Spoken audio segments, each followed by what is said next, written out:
Hello बच्चों, क्या हाल चाल। गुड। उम्मीद करता हूँ सारे बच्चे अच्छे से होंगे, अच्छे से पढ़ रहे होंगे बच्चों। फाइनली फिर से यहाँ हूँ एक न्यू वीडियो को लेके, जिसमें हम डिस्कस कर रहे थे क्लास 12 की बच्चों इलेक्ट्रोस्टैटिक्स के बारे में बच्चों। ठीक है, जिसमें हमने डिस्कस कर चुके हैं हम बच्चों। अभी तक हम पार्ट फर्स्ट, पार्ट सेकंड और पार्ट सेकंड में हम डिस्कस कर रहे हैं may be applications of Gauss law बच्चों। ठीक है, तो आपने अगर हमारी वीडियो नहीं देखी तो पहले आप उन वीडियो को देख लीजिए जो प्रीवियस वीडियो, देन आप इसको वीडियो देखो, क्योंकि मैं कंटिन्यूसली एक सीक्वेंस में वीडियो बना रहा हूँ बच्चों क्लास 12 की फिजिक्स से रिलेटेड, समझ में बात, ताकि आपको प्रॉब्लम ना हो। ठीक है, तो आज का जो वीडियो रहने वाला है बच्चों, आज का वीडियो रहने वाला है एप्लीकेशंस ऑफ गॉस लॉ से रिलेटेड, जिसमें हम डिस्कस करेंगे electric field due to a uniformly charge spherical shell. ठीक है बच्चों, electric field due to the uniformly charge spherical shell, इस चीज से रिलेटेड रहने वाला बच्चों। डिटेल रहेगा वीडियो और ज्यादा बड़ी नहीं रहेगी वीडियो। ठीक है बच्चों, स्टार्ट कर दें। और हो सके तो जब आप वीडियो ये बच्चों देखो, आप जब भी देखो तो ये बता दीजिए कब देखिए आपने। मॉर्निंग, अगर मॉर्निंग में देखी तो उसके लिए गुड मॉर्निंग, और इवनिंग में हो गुड इवनिंग, और रात में देखो तो गुड नाइट। उसके लिए जब भी देखो आप, ठीक है, तो बताइएगा कैसी लगी वीडियो। स्टार्ट करें बिना टाइम को वेस्ट करे हुए, स्टार्ट करते हैं बच्चों। ठीक है, स्टार्ट करते हैं। यहाँ पे टॉपिक लिखता हूँ, यहाँ पे एप्लीकेशन ऑफ गॉस लॉ पढ़ रहे हैं हम। यहाँ पे टॉपिक है यहाँ पे, अच्छा एप्लीकेशन लिख देता हूँ यहाँ पे,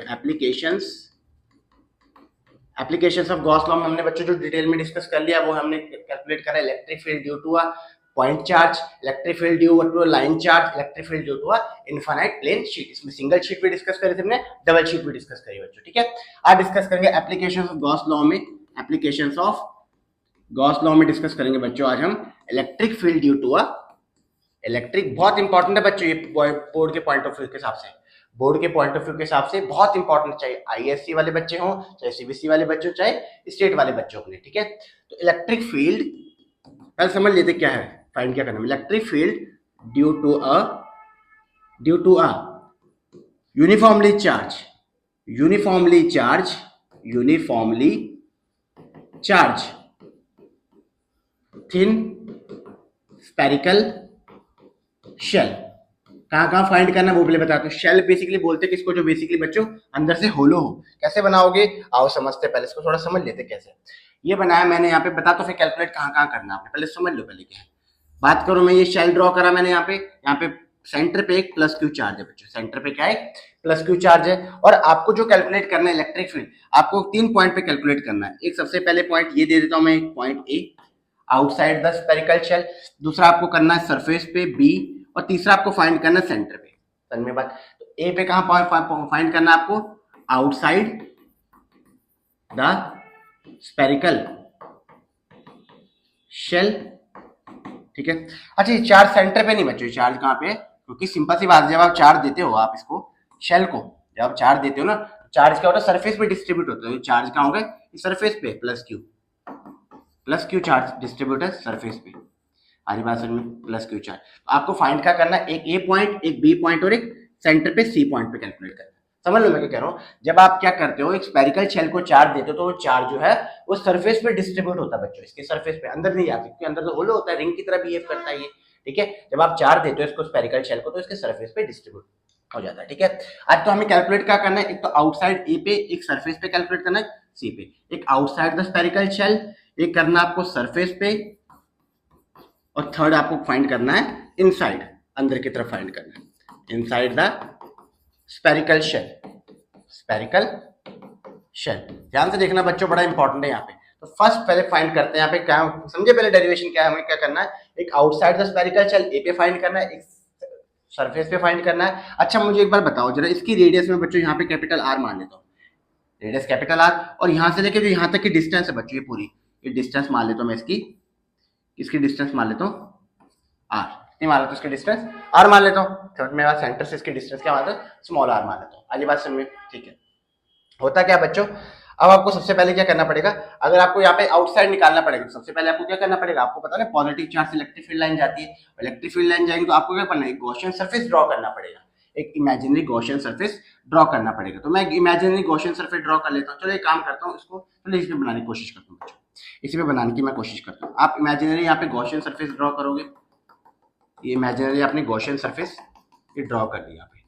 ठीक है, इमेजिनरी गॉसियन सरफेस ड्रॉ कर ली, ठीक है, जिसका रेडियस क्या है, आर है। आधी बात समझ में, तो कैसे निकालोगे, आपको पता है यहाँ पे इलेक्ट्रिक फील्ड जो होता है, अच्छा मैं मेरी बात सुनो, यहाँ पे अगर ये गॉसियन सरफेस ड्रॉ करा तो इसका एक पर्टिकुलर एरिया होगा, यहाँ पे एक एरिया होगा, इसका एरिया क्या होगा, डी ए एरिया होगा। और इलेक्ट्रिक फील्ड भी क्या होगा इसका, इलेक्ट्रिक फील्ड कुछ ये होगा, इलेक्ट्रिक फील्ड ये होगा कुछ यहाँ पे particular D A area vector क्या होगा इसका, यही तो होगा डी ए, बोलो कोई दिक्कत। इलेक्ट्रिक फील्ड भी यही। आप बेसिकली क्या बोलोगे सबसे पहले, एंगल जो बनेगा इसमें, angle between electric field and area vector, वो कितना बन रहा है यहाँ पे, कॉस, क्योंकि एंगल कॉस होता है ना, वो कॉस बनता है यहाँ पे 0, 0 कॉस 0 की वैल्यू कितनी होती है 1। तो लिखो जगह यहाँ पे, आप लिखोगे यहाँ पे क्यों, गॉस लॉ के हिसाब से electric field due to E vector dot D A vector cos 0, cos 0 की वैल्यू कितनी होती है 1। इलेक्ट्रिक फील्ड आ जाएगा यहाँ पे ई वेक्टर डॉट डी ए, ऐसा कुछ है, किसके इक्वल होता है, Q upon epsilon non, enclose के इक्वल होता है।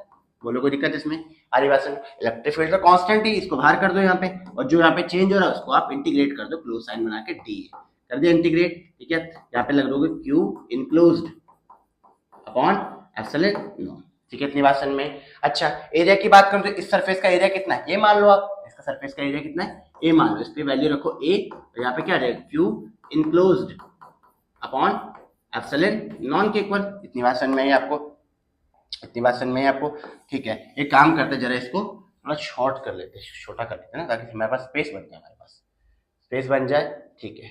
आओ जरा, और स्पेस बन जाएगी हमारे पास, स्पेस बन जाएगी हमारे पास, ठीक है। ये cos 0 की वैल्यू कितनी होती है 1, ठीक है। क्या कर रहा हूँ ध्यान से देखना बच्चों, क्या करूंगा मैं यहाँ पे, एक ही बात करूँ तो इसका एरिया कितना होगा, इसका रेडियस r है तो इसका एरिया कितना होगा e इंटू 4πr² कर दो, क्या दिक्कत है इसमें, बोलो 4πr, 4π क्या लिख रहा हूँ बच्चों, स्मॉल r स्क्वायर लिखो, क्योंकि रेडियस कितनी इसकी r है, स्मॉल r स्क्वायर, और इक्वल करूंगा यहाँ पे q enclosed upon epsilon naught के इक्वल। अच्छा एक काम करते जरा बच्चों, यहाँ पे बात करो, यहाँ पे तो ये क्या है, स्फेरिकल शेल है, स्फेरिकल शेल मतलब 2D है, तो इसके लिए क्या होता है सिग्मा, सिग्मा डिसाइड होता है ना surface charge density, sigma equal क्या होता है बोलो, क्यू अपॉन क्या, क्यू अपॉन होता है यहाँ पे ए फॉर एरिया। एरिया क्या लेंगे मुझे एक बार बताओ जरा, ये बहुत इंपॉर्टेंट चीज है बच्चे समझना। देखो इसका एरिया तो मैंने यहाँ पे 4πr² लिया, क्योंकि स्फेरिकल शेल था, बाहर बाहर जो इमेजिनरी गॉस, ये क्या है गॉसियन सरफेस है ना, गॉसियन सरफेस की वजह से तो क्या लिया मैंने 4πr², रेडियस कार था, बट जो चार्ज है वो यूनिफॉर्मली चार्ज कहाँ डिस्ट्रीब्यूटेड, इस r रेडियस पे है, तो इसके रेडियस r हो गया, तो सिग्मा इनटू q अपॉन क्या होगा यहाँ पे 4π आ जाएगा यहाँ पे कैपिटल r²। क्यों लिया, क्योंकि आपको इस सरफेस पे कैलकुलेट करना ना, चार्ज तो यहाँ पे डिस्ट्रीब्यूटेड शेल पे, बस कोई दिक्कत नहीं, रख दो यहाँ पे, क्योंकि वैल्यू जो आ जाएगी वो आएगी यहाँ पे सिग्मा इंटू 4πr², वैल्यू को पुट करते हैं यहाँ पे, तो e इंटू 4πr², यहाँ पे आ जाएगा क्यू की वैल्यू वहां पे रखी मैंने निकाली, यहाँ पे सिग्मा इंटू क्या होगा बोलो 4π कैपिटल r², यहाँ पे एप्सिलॉन नॉन, 4π से 4π कैंसिल आउट करो, और कुछ कैंसिल हो रहा है नहीं कैंसिल हो रहा है, तो वैल्यू आ जाएगी अपनी निकल के ई निकल के आएगी, ये r के मल्टीप्लाई में है, बाकी तो कोई प्रॉब्लम नहीं यहाँ पे, तो ई आ जाएगी यहाँ पे सिग्मा, ये सिग्मा है यहाँ पे, और एप्सिलॉन नॉन तो नीचे ही, सिग्मा अपॉन एप्सिलॉन नॉन, क्या बचा अपने पास स्मॉल r और कैपिटल r, स्मॉल r के मल्टीप्लाई में तो डिनोमिनेटर में आ जाएगा, ये आ जाएगा यहाँ पे capital r² upon small r², ये आ जाएगा बच्चों electric field due to a spherical shell, कहाँ पे, ये तो आउटसाइड है, कहाँ पे आया आउटसाइड आया, यहाँ पे sigma upon epsilon naught capital r² upon small r², बोलो समझ में आई बात इतनी, ठीक है। मतलब आउटसाइड जो होगा electric field E indirectly proportional r का स्क्वायर, इतनी बात समझ में, ठीक है। आउटसाइड समझ में आ गया, अब निकालते सरफेस पे, फिर ड्रॉ कर लेते हैं, इमेजिन समझ में आई बात, क्या करा मैंने यहाँ पे इलेक्ट्रिक फील्ड आउटसाइड निकालने के लिए सबसे पहले क्या करा, जो चार्ज होता है आपको पता स्फेरिकल शेल में सरफेस पे डिस्ट्रीब्यूट होता है, तो आपको पता है इलेक्ट्रिक फील्ड लाइन बाहर जाती है, यहाँ पे इलेक्ट्रिक फील्ड पॉजिटिव चार्ज से, तो मैंने क्या करा इस सरफेस का एरिया कैलकुलेट करने के लिए पर्टिकुलर एक एलिमेंट लिया जिसका साइज क्या डी ए लिया, और इलेक्ट्रिक फील्ड और एरिया वेक्टर क्या दोनों का एक ही डायरेक्शन में, तो एंगल कितना बनेगा 0, और cos 0 की वैल्यू कितनी होती है 1, बस कोई दिक्कत नहीं। तो यहाँ गॉस लॉ क्या कहता है जो इनक्लोज सरफेस होता है ई वेक्टर डॉट डी ए किसके इक्वल होता है बोलो, Q enclose upon epsilon naught के इक्वल होता है, तो ई और इसको इंटीग्रेट करा किसको, एरिया को, क्यों बिकॉज क्या इलेक्ट्रिक फील्ड तो हर जगह सेम, बट एरिया क्या अलग अलग चेंज हो रहा है, एरिया तो कैलकुलेट करना, उसकी वैल्यू रहती है A, Q enclose upon epsilon naught, बस क्यू को निकाला है, sigma upon Q upon A होता है, और यहाँ पे सरफेस चार्ज डेंसिटी मैंने इस आर के रिस्पेक्ट में कैलकुलेट करी बच्चों, आरी बात समझ में, एक बार देख ले तो ब्लर तो नहीं हो रही वीडियो, दिख रहा है प्रॉपर, दिख रहा है बच्चों कोई प्रॉब्लम नहीं, ठीक है।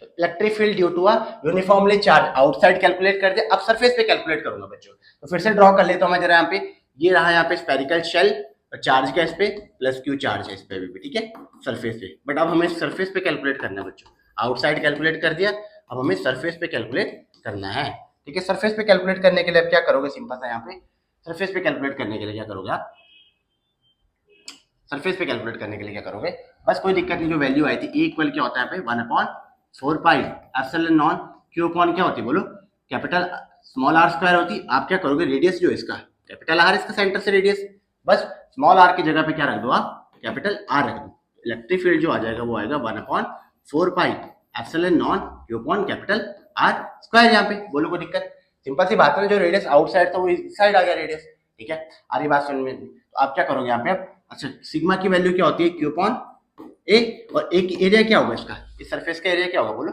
4 pi R square, 4 pi capital R का स्क्वायर। बस वैल्यू को पुट करो यहाँ पे, ई आ जाएगा यहाँ पे 1/4 पाई एप्सिलॉन नॉन, क्योंकि वैल्यू क्या हो जाएगी यहाँ पे sigma into 4 pi capital R square, और डिनोमिनेटर में आर स्क्वायर कैंसिल आउट हो जाएगा यहाँ पे, तो ये आएगा 4 पाई से 4 पाई भी कैंसिल आउट हुआ, तो ये आ जाएगा, ई आएगा यहाँ पे सिग्मा अपॉन एप्सिलॉन नॉन। किसके इक्वल आया बच्चों, ये आया बच्चों इलेक्ट्रिक फील्ड ड्यू टू जब दो शीट डिस्कस करी थी हमने, टू थिन शीट, क्योंकि सिंगल शीट की वजह से सिग्मा अपॉन 2 एप्सिलॉन नॉन आया था, जबकि सिंगल शीट की वजह से क्या आता है, is equal to sigma upon epsilon naught. बात समझ में आ गई। और बात करो इनसाइड, ये तो कहाँ हुआ बच्चों, सरफेस, ऑन द सरफेस पे कैलकुलेट हुआ ना। अगर बात करूं मैं यहाँ पे इनसाइड, इनसाइड इलेक्ट्रिक फील्ड बच्चों जीरो होगा इसका, क्यों, क्योंकि इनसाइड क्या है, चार्ज ही नहीं है। Inside the electric field in a spherical shell, वो कितना होगा बच्चों, स्पेरिकल शेल जो होगा वो जीरो होगा बच्चों, क्यों, क्योंकि चार्ज ही नहीं, क्योंकि सारा चार्ज कहाँ पे, सरफेस पे डिस्ट्रीब्यूटेड है ना भाई। आउटसाइड जो हमने निकाला उसके लिए तो हमने क्या करा, गॉसियन सरफेस ड्रॉ करा, ठीक है, गॉसियन सरफेस ड्रॉ करा निकालने के लिए यहाँ पे इलेक्ट्रिक फील्ड, और सरफेस पे तो है ही, यहाँ पे सरफेस पे कैलकुलेट करने के लिए क्या रखा है यहाँ पे, स्मॉल आर की जगह कैपिटल आर, क्योंकि electric field due to point charge कितना होता है, Q upon 1/4 pi epsilon Q upon R square होता है, बस कोई दिक्कत नहीं यहाँ पे, ठीक है। ये बात समझ में आई, ठीक है। तो निकल के क्या कंक्लूजन आया बच्चों, निकल के ये आया यहाँ पे, अगर बात करो यहाँ पे इलेक्ट्रिक फील्ड, तीन केस है इसमें, electric field due to a spherical shell, spherical shell. अगर बात करो यहाँ पे स्मॉल आर ग्रेटर देन किससे बोलो, कैपिटल आर से, तो उस केस में जो इलेक्ट्रिक फील्ड आया था ई इक्वल आया था यहाँ पे, ई इक्वल आया था बच्चों यहाँ पे 1 अपॉन, इक्वल आया था यहाँ पे 1 sigma upon epsilon naught capital R upon small R square, sigma upon epsilon naught capital R square upon small R square. अगर बात करूं बच्चों capital R greater than small R है, तब आया था यहाँ पे सिग्मा अपॉन एप्सिलॉन नॉन के इक्वल। और इस केस में अच्छा इलेक्ट्रिक फील्ड, यहाँ पे जो इलेक्ट्रिक फील्ड है ये निकल के आया है ऐसा कुछ, इसको ऐसे लिखेंगे ज़्यादा बढ़िया ना, इसको ऐसे लिखेंगे तो ज़्यादा बढ़िया है, इसको ऐसे लिखेंगे तो ज़्यादा बढ़िया है। इलेक्ट्रिक फील्ड निकल के आया था, ये आया था यहाँ पे सरफेस पे, ये आया था आउट साइड, ठीक है। और बात करूं यहाँ पे इनसाइड, इनसाइड में तो इलेक्ट्रिक फील्ड कितना होगा, जीरो, ठीक है। तो ग्राफ अगर ड्रॉ करूं बच्चों, इसका अगर ग्राफ ड्रॉ करके बताऊं मैं आपको, अगर इसका ग्राफ ड्रॉ करके बताऊं कुछ इस तरीके से, ये रहा यहाँ पे आर डिस्टेंस स्क्वायर, और यहाँ पे इलेक्ट्रिक फील्ड, इनसाइड तो इलेक्ट्रिक फील्ड क्या होगा बच्चों, जीरो, तो ग्राफ कुछ होगा नहीं यहाँ पे। तो ग्राफ बच्चों यहाँ से स्टार्ट होगा, ग्राफ को यहाँ से, और ये ग्राफ क्या करेगा, इलेक्ट्रिक फील्ड जैसे जैसे डिस्टेंस बढ़ाओगे इलेक्ट्रिक फील्ड क्या होता है, डिक्रीज करता है, क्यों, क्योंकि ई इनडायरेक्टली प्रोपोर्शनल आर का स्क्वायर था ना यहाँ पे, ठीक है। तो ये चीज समझ में, यहाँ पे क्या हो जाएगा, ये इनसाइड होगा बच्चों, इनसाइड इलेक्ट्रिक फील्ड कितना होगा, जीरो। ग्राफ कुछ ये होगा यहाँ पे स्पेरिकल शेल की वजह से। आरी बात समझ में, ठीक है। तो बच्चों वीडियो कैसा लगा बताइएगा, ठीक है। आरी बात समझ, जिसमें मैंने पूरी डेरिवेशन को डिस्कस करने की कोशिश करी है बच्चों, ठीक है। हरी बात में, तो आप इसको देखिएगा, वीडियो कैसी लगी वीडियो बताइएगा, अच्छी लगी हो तो लाइक करिएगा, चैनल को सब्सक्राइब करिएगा, और इसके कमेंट्स बताइएगा जो चीज आपको समझ में नहीं आई होगी, ठीक है। आप आराम से देखिएगा, ठीक है। तब तक के लिए मिलते हैं, ओके बाय, ठीक है बच्चों।